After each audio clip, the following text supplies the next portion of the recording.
Welcome to Fantastic Fiber Friday. Today I'm going to do a combing demonstration, and I've got this wonderful washed fleece here. It's nice and long. The staple's really nice. It's a beautiful color. And I did pull out all my wool combs so you can see the different types of wool combs you can get your hands on, and some of the tools that I use with the wool combs. First, I have the granddaddy of wool combs. These are English wool combs. And they usually come with a stand and covers for safety reasons. These could be severely dangerous. I try to scare my children with these. It doesn't work. But, and these would be great for something even this long. I would say that has, probably, I had a little ruler over here, but I don't see it right now. Oh, there it is. This has about, almost a 5-inch staple. Very nice. But today I am actually going to demonstrate on my single tine. These have, let's see, 1, 2, 3, 4, 5 rows of tines. And they're really good for working long stapled wools, and all the debris and everything just drops right out of these. They're absolutely lovely. I do love working with them. When I do work with them, and I saw this, the first time I ever saw combing, I saw this little British lady, and I don't remember what her video name was or what her name was, but she was awesome. She had a little hot pot. And basically what she would do is she would heat the tines in the hot pot. And that helps the tines work through the wool a little bit nicer.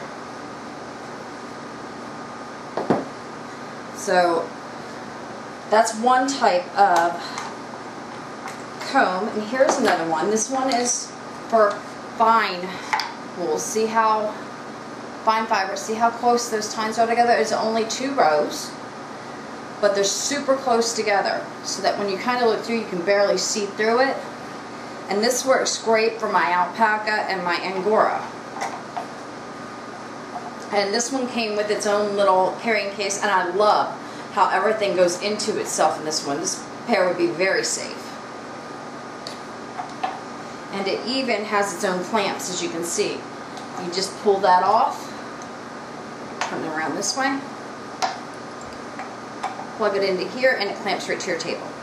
Very nifty. Let me scoot these over. Gotta have room to comb. Alright. Next thing I'm going to show you is a hackle, and there's some sets that actually come with a hackle like this, and you clamp the hackle down, and you use a comb as a free point. So this stays fixed and this part moves. And a hackle is basically used for blending colors or creating a striped top, but it can also be used just for combing if you use it in that sense. And I have used this one in that sense, even though it didn't come with a secondary comb. Very nice thing to have for blending. And they come in different widths and amounts of tines. A lot of them are 2 tine. I've seen some with 1. I haven't seen any with more than 2, I don't think, but I do think they probably do make them somewhere. And last but not least, these are what I'm going to use today. These are my Indigo Hound combs, and they are set for finer fibers because that's mostly what I use, and that's what I'm going to be using today to do my demonstration. And oh, here it is. Move that pot out of the way. Here's my stand for the Indigo Hound combs, so I'm going to go ahead and clamp that sucker down. And I just have a supply of C-clamps that I keep around. They work really well. And I do clamp it on both sides because sometimes as you get to combing, it can move. So I try to clamp down both sides whenever I can.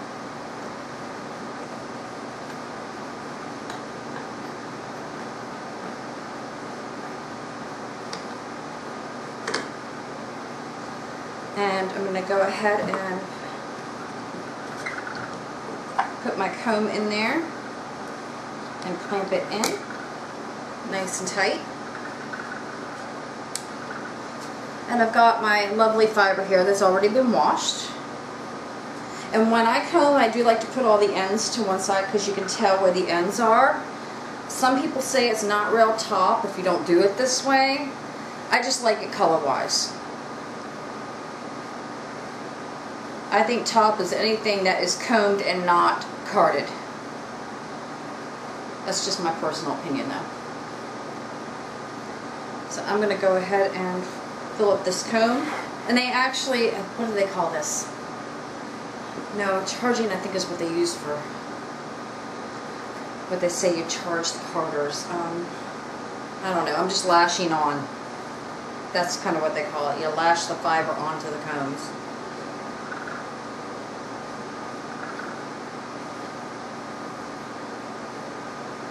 Oh, got a little short bit there. Pull those out. You definitely don't want to comb these. And this is a pretty nice fleece, so there hasn't been too much of that. You usually fill them about, move that out of the way, I just caught my arm on it. About halfway up sometimes. I wouldn't go any more than halfway really, because it turns into a big troll hair like thing, so, or Don King's hair as I like to put it.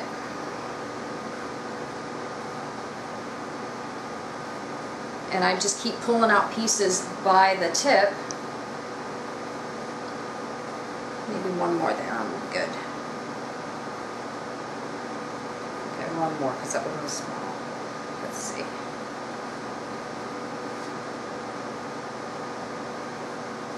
And what combing is going to do is combing not only helps any hay and stuff like that, veg fall out, it also separates everything,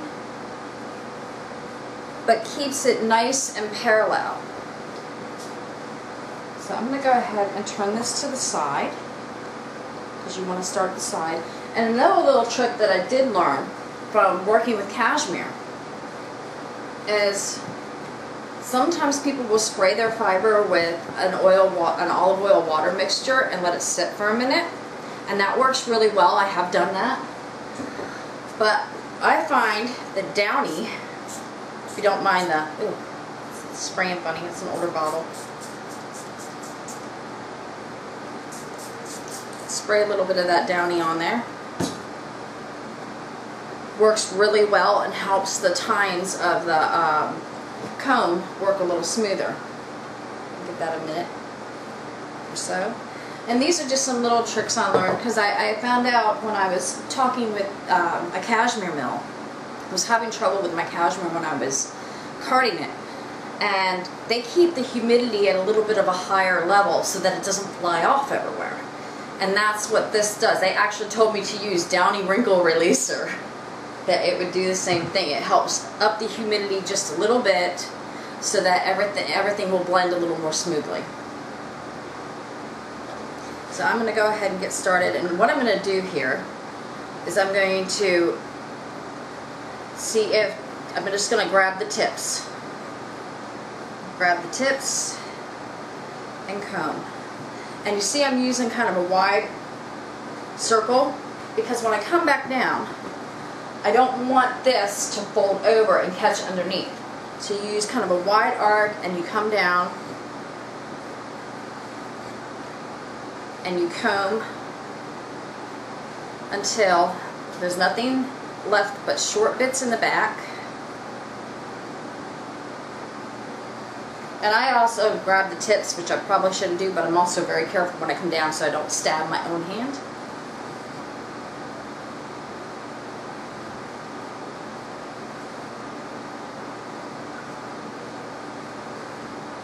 And that is considered to be one pass. And usually you would do a couple passes, usually about 3 passes, and this is what was left on my comb. And this is actually pretty nice and pretty long, and there's not too many really short, nasty, gnarly bits. I would actually put this in my carder. So I'm going to go ahead and put the fiber,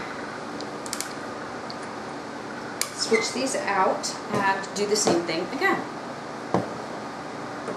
You see how it kind of got all puffy? Looks like Don King's hair. Some people just pass it back and forth, and I'll show you how to do that when I do my last run. So what I'm going to do is I'm just going to go ahead and comb again. Comb it right off. It sometimes gets a little stuck at the bottom, so you just kind of spread it out over the comb a little bit and comb it off. This is a nice fleece. I left a little bit of lanolin in this fleece, so it's got a nice smooth feel. Because I figure, even though I'm not big on the smell of Downy Wrinkle Releaser, by the time I make the yarn and you set the twists and everything, it's been washed out, so not a big deal. Now I'm going to show you how you can put it back on. You can also just take your combs and put it back on this way.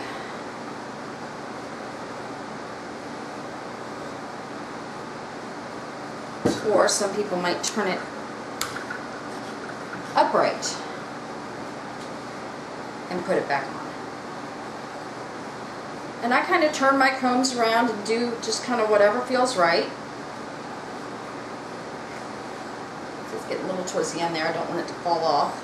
I think I put a little too much on for these combs. I have a tendency to do that.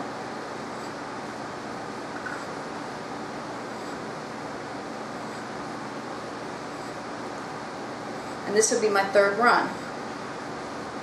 What some people do, and I've done this before and it does make for a lovely top, and I'll show you how to do it. They will plank, do what they call planking the fiber, where you take off a roving, which I'm going to do here in a minute.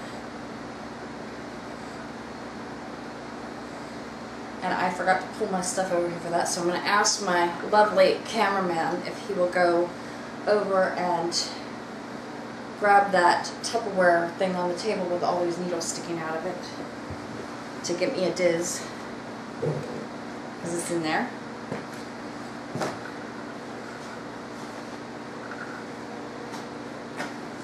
Thank you.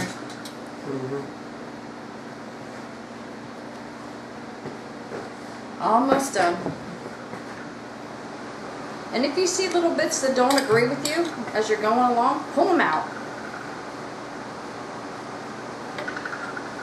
I don't worry about waste so much when I'm doing this, because I want to make sure I have the nicest product to work with. Because the nicer the product is that you have to work with, the better it's going to look. So I'm going to go ahead and take a roving off here and find a diz. They're really crazy expensive diz, which is a washer from the hardware store. And I'm going to go ahead and kind of pull this so that it kind of looks like a beard. Pull a little bit out. Give it a little twist. And put it through my diz.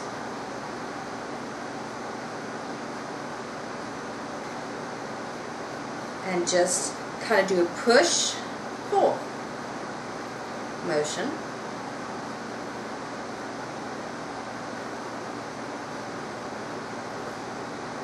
And dizes come in many sizes. You can find some online where they've drilled like 3 holes into a piece of silver or bone or wood.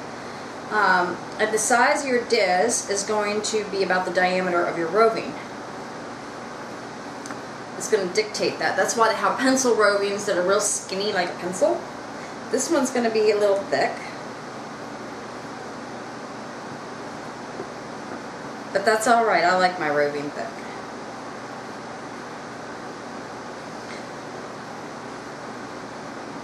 It's getting there. Let me see if I can move this along.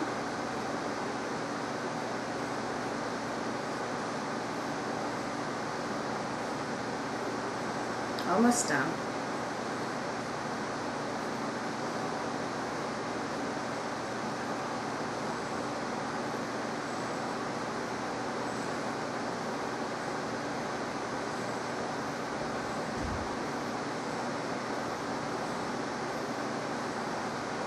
There we go. Now, honestly, I've got a very nice roving here. I could stop right here. And it's a lovely product, and I would have no problem spinning this. But for those of you who want to go the extra mile, I'm going to show you how to plank and redo it. So basically what you're going to do, I'm going to kind of stand to the side here and not get poked. You're going to unroll your roving and take it in about a length like that and pull it apart. And I'm going to do it again.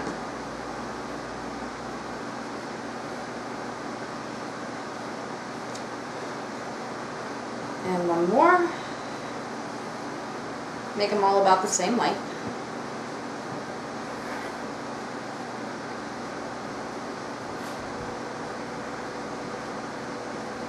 Until you get to the end.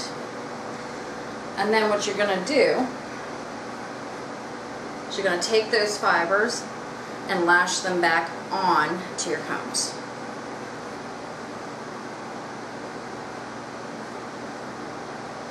Yeah, I see something there I don't like, so I'm pulling it out.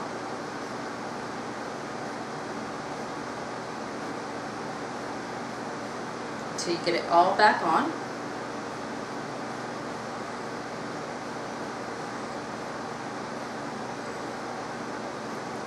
And because I kept going the same direction, I still have all my tips in one direction and all the cut ends in one direction. Like I said, it really doesn't matter to me, but to some purists, it does.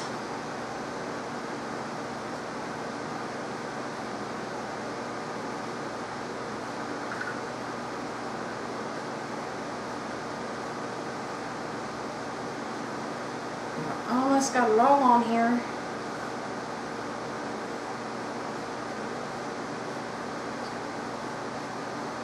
There. And we're going to do the same exact thing again. Except I'm going to try to be a little quicker this time because I don't know how long our time's been running. Oh, we may have to... Oh, flipped over me. Yeah, make sure that you're in there good. And I may have to make this into 2 videos. Which is fine. There we go.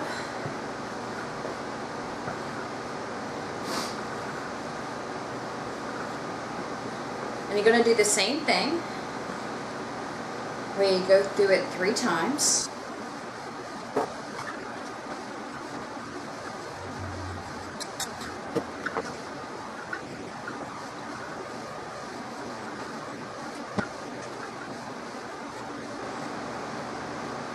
Now when you get to this point, I also too have seen some people just leave half the fiber on one comb and half on the other. I just put it all on.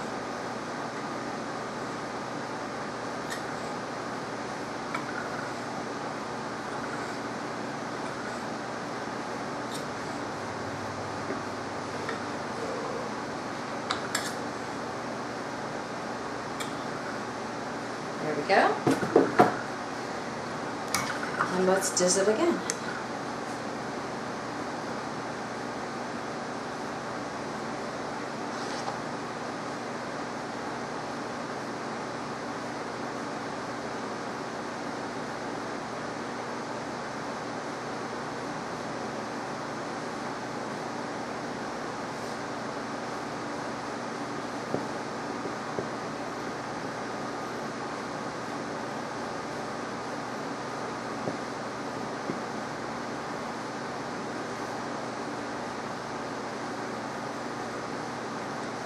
Just kind of make your way across the fiber.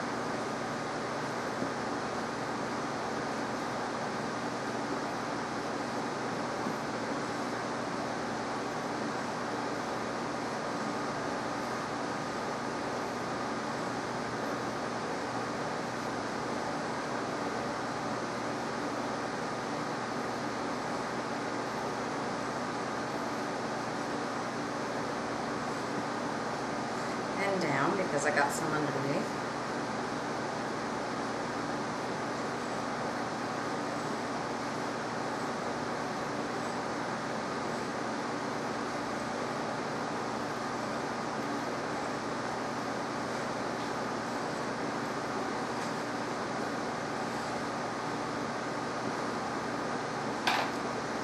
And there is your lovely roving, or top, excuse me, this is not roving, this is top. See how beautiful and airy that is? It's exactly how you want it to be. And that concludes the combing video on the Valkyrie combs. I may do one later on with the big combs just to kind of show you they work a little bit differently, but not too much differently than these. And I think at some point I'm going to show some blending on the hackle as well. I hope you have a wonderful weekend, and I will see you next week.